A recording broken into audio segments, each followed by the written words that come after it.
play that for DJ Allegretto's mom and all the moms out there as we have our Mother's Day weekend coming up. So absolutely, that was interesting. It was. Kirk Irby is here from Lowell's Pharmacy. How you doing? I'm doing well. Good. How's everybody else doing here? Well, we still seem to have things to do. Yes, I understand. We're not sitting around twiddling our thumbs anymore. No.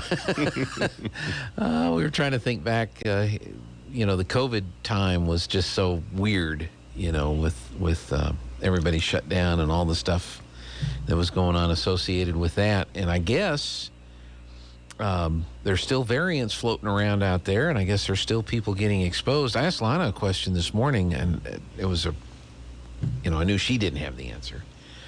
But how is it that everybody around the president is testing positive, but the president has not yet tested positive for COVID? I don't know what it is that he's taken or they're giving him, but it's... My suspicion is that he has already had COVID before he ever became president, and he has the natural immunity.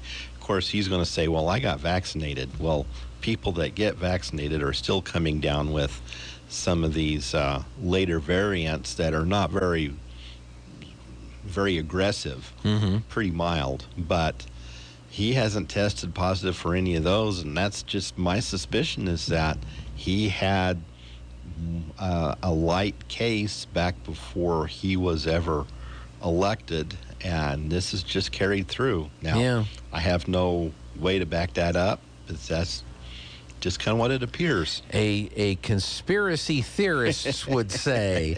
Absolutely. Yeah, well, I mean, you don't want anybody to get COVID, and certainly not the president of the United States, but it does seem like these later variants. Let me ask you this.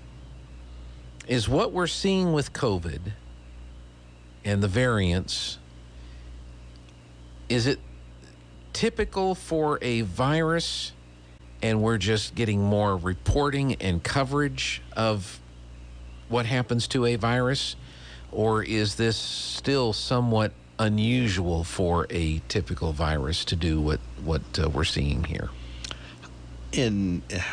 I believe that this is fairly typical for most viruses out there.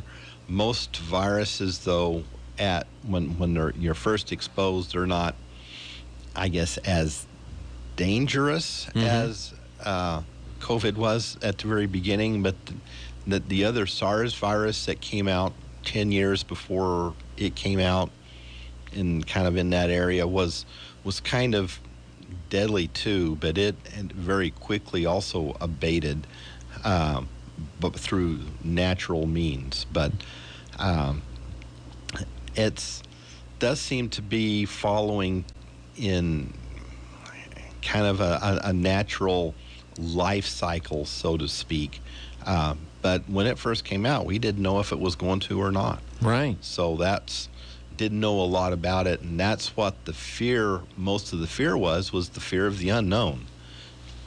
So. Yeah. Is this going to be dangerous and make a lot of people sick and make a lot of people die, or is it going to eventually turn into a usual virus, if you will? Right.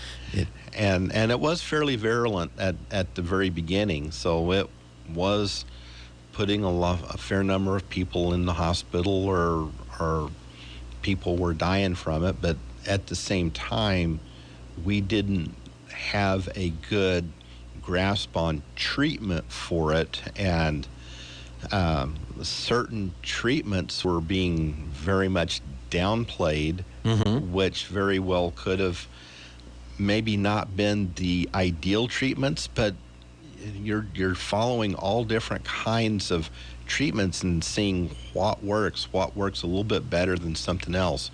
What can we modify the good treatments to make them better? And some of those treatment lines were not being followed. Yeah, and that's people suspected that then, but it's really kind of come out now.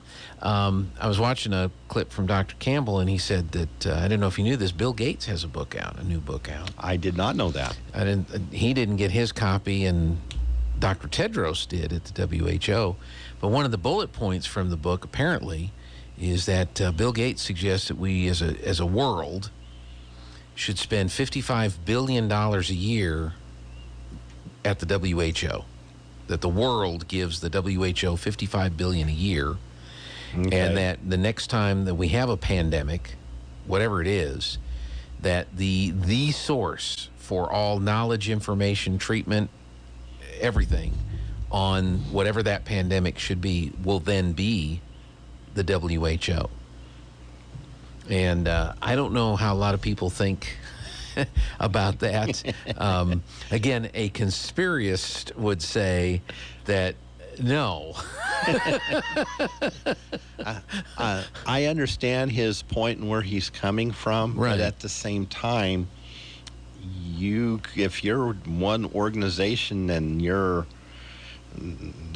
head people could very well shut down some of these other treatment lines, or at least for studying, kind of like they did here and some of the other countries. It wasn't necessarily the WHO that did it this time, but there is some thought that they were at least kind of directing some of these other places to do that. Sure.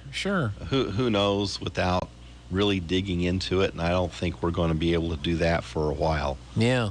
No, I mean, each country basically had their own health agency or some agency that country turned to. In the United States, it usually is the Centers for Disease Control and Prevention, the CDC, NP, but nobody ever says the NP. I wonder why. But, I mean, the British has their health authorities, the Dutch have theirs, South Africa has theirs, India has theirs, and so I think his theory is let's pump $55 billion a year into the WHO, and then all of these countries wouldn't have to fund their own individual entities that might not have as much information available to them, depending on their economic situation, because the world is contributing to the WHO, and then the WHO would have the resources to do this. But I don't know. A conspiracist would say that's not a good idea.